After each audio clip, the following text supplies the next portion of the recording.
Hey mates, I'm here at the Art Centre to see The Light in the Piazza, which is on until the 6th of November.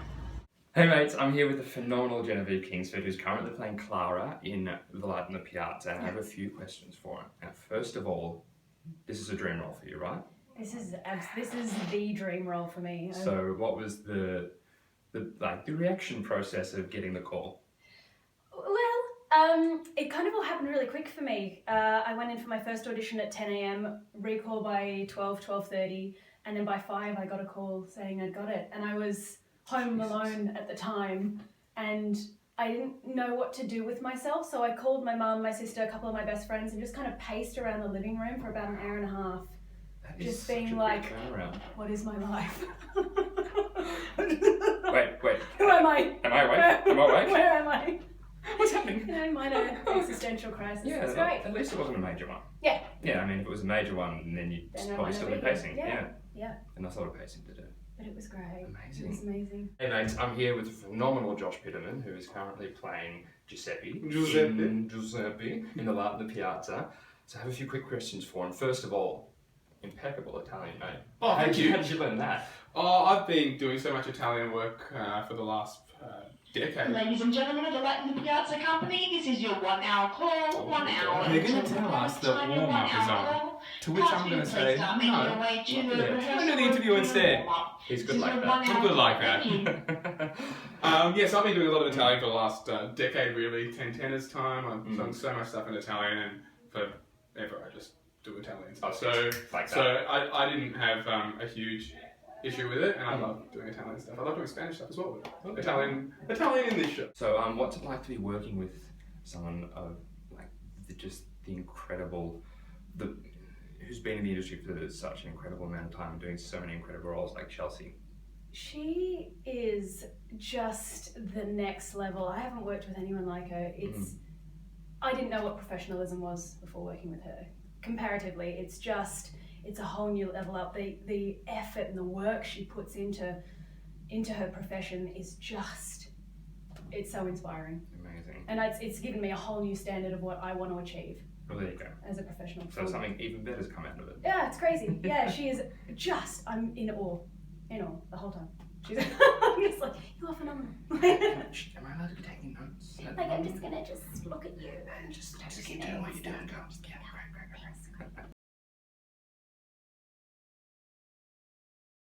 Hey mates, I'm here with the phenomenal Jonathan Hickey, who's playing Fabrizio in The Light in the Piazza. Now, I have a very quick question for you. Do you have a fun or funny behind-the-scenes story? Probably last night actually. Yeah. I was about to go to the toilet, and then Jeremy Stanford, who's playing Roy in the show, he just walked past, and I was like, shit, I don't have time for that. I've got to go. Next scene. I just I hadn't got my tie on or anything, so I'd run. I was like, run backstage. Yeah, got my tie on, my jacket, and then went into made it. I don't know, it wasn't that funny. That's pretty funny. That's always a bit stressful. Just about when you forget you got a scene. Yeah. Oh, we haven't done too many shows yet, but or maybe something that happened in rehearsals. Something that happened last night, which is one of those physiological things you can't really control, but like after one of my big freak out scenes, this lovely little bit of saliva just decided to pop down the wrong pipe. And it was this lovely transition when we're going from one scene to the next, and you're meant to see the shift in time, and I'm fighting back, coughing the whole, and I let out a couple, and I asked Chelsea afterwards, I'm like, did you notice that I choked on my own spit? And she's like, I was thinking how could I help you? I'm like, there's nothing we could have done. It was just, and I was like, at least it didn't happen mid-song. And then she shared her story of when it happened mid-song for her, and there's nothing you can do. At least you didn't cough all over Jonathan. I know. Are you still attracted to me? Probably not. I mean, just on stage, you just don't have full control of what is coming in and out of your mouth, and just the amount of we spit on each other, and it's just like, sorry, I'm just gonna wipe that up. Sorry, I'm helping you in your acting. Sorry. Nothing crazy. I always have a bit of a jig.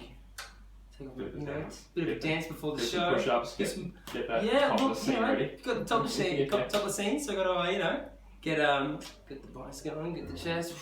But it's been great. Jeremy Stanford and I are currently forming a Light in the Piazza Metallica-inspired tribute band. So whenever some of the more well-known songs are on, we're at the back going the Light in the Piazza, and we're having a lot of fun with that. So our catalogue's growing day by day as we learn. So when's the album release coming?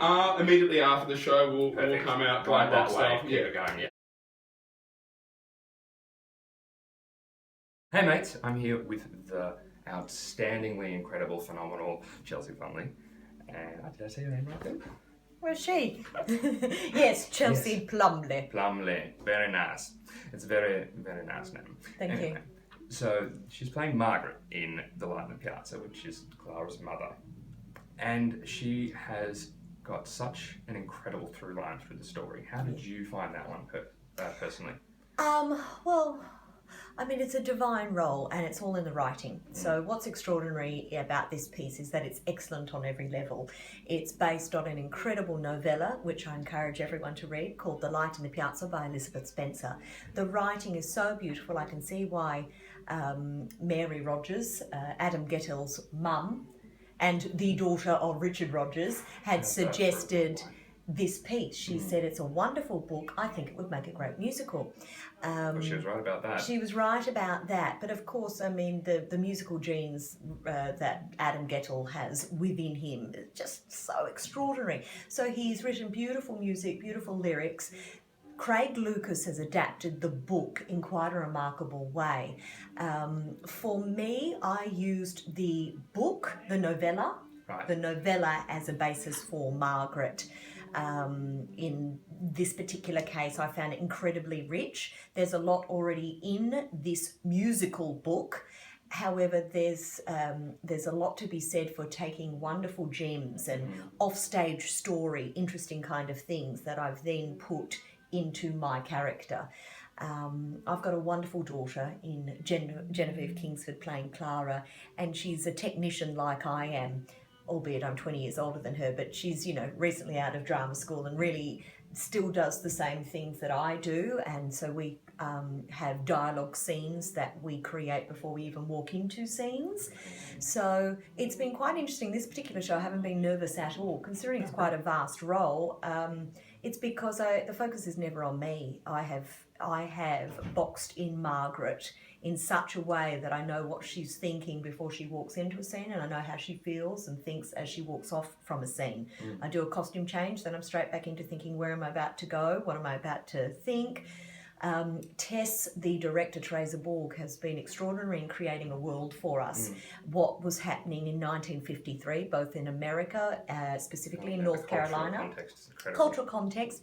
So, things that an audience would never know, but in that particular scene, it's actually at the top of a very big hill. So Clara runs in exhausted, and she and I are off stage both going, doing, little squats to get our heart rates racing. So, we do all that kind of stuff. No one would ever know, but it does. You feel like shows on stage. You bring a world in as you walk on, and I have to say I learned a huge amount about creating an offstage world with Glenda Linscott when I was doing Mrs. Johnston in Blood Brothers, and she is quite a remarkable teacher. She's now at Whopper teaching the acting students.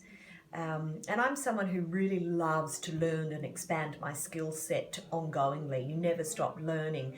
And I do find there's a little bit of a missing in Australian culture. For one, there is a little bit of a cringe about being excellent at what you do. That tall poppy syndrome. Yeah. So unnecessary. And it's and it gets in the way of people being excellent. So, in preparation for this, I did happen to know I had it about 6 months ago.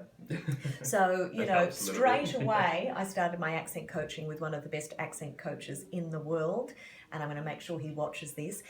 Paul Meyer. And if you don't know him, you really need to. He has a fantastic website called the Ideal website, which is an acronym for the International Dialects of English Archives. That's so helpful. So Paul Meyer also offers coaching. And I've worked with him on Guys and Dolls. I've worked with him on my Liverpudlian accent. I've worked on Sybil for Faulty Towers for various auditions. And I had 4 sessions with him, and it cost me a lot of money for an hour Skype session. And that was 4 hours. But in addition to that, I would have done over 30 hours of detailed work on the accent. But I find that's in particular a huge missing on the Australian musical theatre stage, where there isn't necessarily enough detail. Close enough is good enough seems to be more the motto, and that's me being quite harsh there. So I worked on that. I was also singing in a genre that I'm not used to singing, a lot more classically, so I've had a wonderful time with Maggie Haggett, who's a fantastic opera singer, and I've travelled an hour to her house from me in Hampton to West Footscray, and I've done about 8 lessons with her, which, you know, cost a bit. So, you know, I've already used my my fee in my training, but I'm someone who likes to be prepared. Guys, Awesome, man. get along to see it just for him. Even if it's just for him, everyone's amazing, but it's a beautiful show and you should get along to it. Thanks, mate, for coming on the show. Guys, Josh Piterman, thanks so much for coming on the show. Thank you. Have an amazing season. Get along to it. Thank you. Well, thank you very much for coming on and have an amazing season. Guys, get along if you can. It is so beautiful. It's my gift. It's great. I love it. Thank you.